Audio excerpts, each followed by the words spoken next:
Please refer to the specific model after it has been disassembled. If the car key is out of power, you can change it yourself, saving money and time. Prepare a set of small sticks and a small screwdriver for replacement. Avoid damaging the car key during the process. Locate the screws on the back of the car key. Unscrew the screws with a small screwdriver. Insert the small stick into the side groove. Gently pry open the back cover.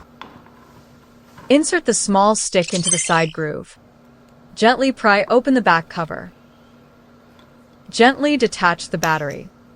Replace it with a graphene large-capacity battery for automobiles. The cover is back to the back panel. Tighten the screws again.